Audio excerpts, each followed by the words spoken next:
Hi guys, my topic for this video is about Nursing Administration 2. For the introduction, the word administer is derived from Latin word administrare. Administrare means to serve. The meaning itself reflects that the administrator regards himself as servant and not the master to look after. Perform all the function, it is a cooperative effort directed towards the realization of a consciously laid down objectives.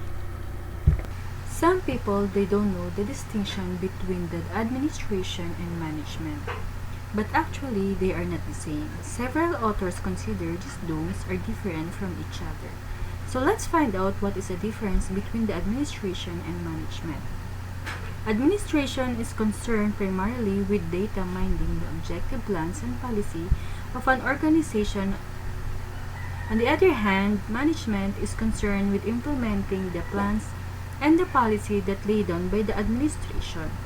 Therefore, administration is the top level because the denomination of the objectives and plans of the policy is the top level function.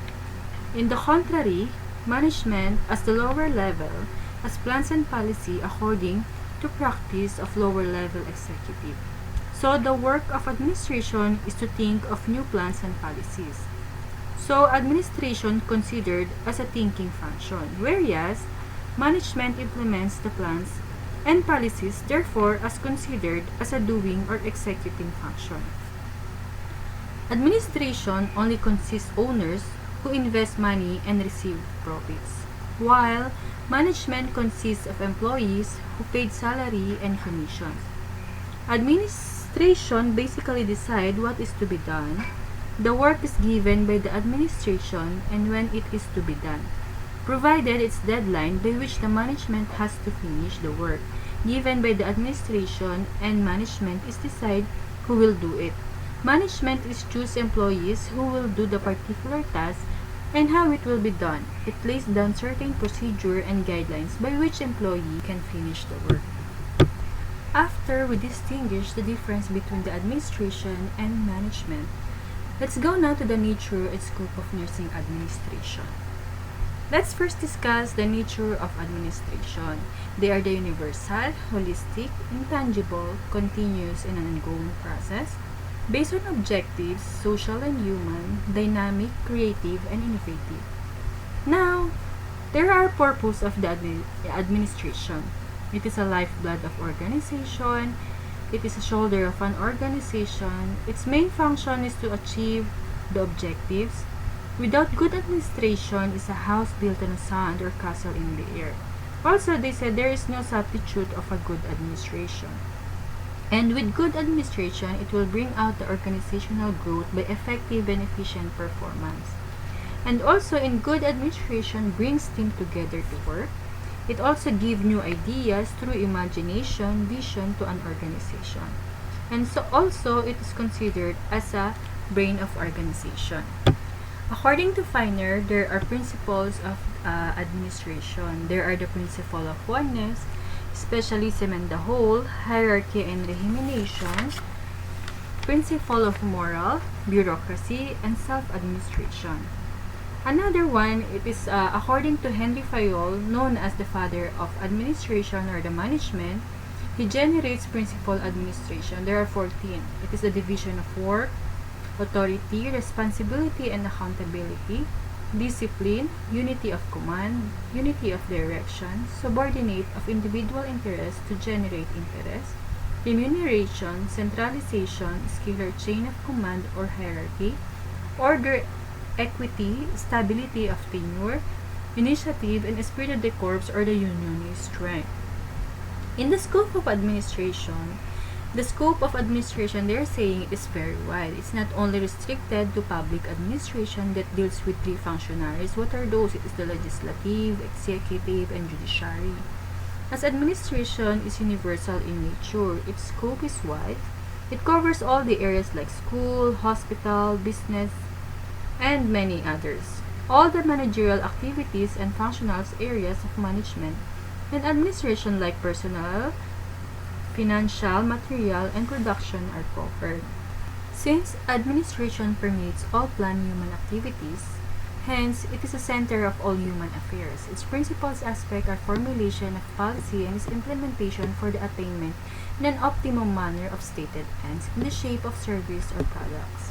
Administration is an activity which demands correct analysis and accurate orientation. Now, let's go to the conceptual process of the nursing administration.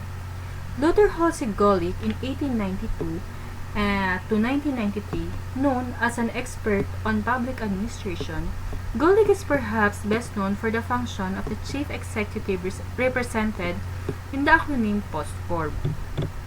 POSCORP is an acronym widely used in the field of management and public administration that reflects the classic view of organizational theory. That stands for planning, organizing, staffing, directing, coordinating, reporting, and budgeting. Now, let's discuss their functions. First, the planning. In the planning, it is a task of managers not only to decide what to do, but also to plan this in the agenda. Planning has to do with foresight. It includes the short-term planning, it is a weekly, monthly, and quarterly. In the medium-term planning, it should be annually. And in the long-term planning, looking ahead with a timeline of 3 years. Planning determines the direction of the organization. Next is the organizing. In organizing, the managers not only have the task of assigning activities, but also have the task of allocating these tasks to their respective departments and employees. To achieve an end result, the manager needs the necessary resources, including budget, raw materials, personnel, and their expertise, technology, and machines. Now, let's go to staffing. Staffing, this section relates to the personnel policy and all related activities within an organization. They said good and competent personnel is crucial for an organization to function optimally. It is the task of the manager to first identify their expertise, skills, and experiences required for certain position. The entire recruitment, selection, and training procedure falls under this staff policy and ensures that the right type of employee is in the right place. Directing.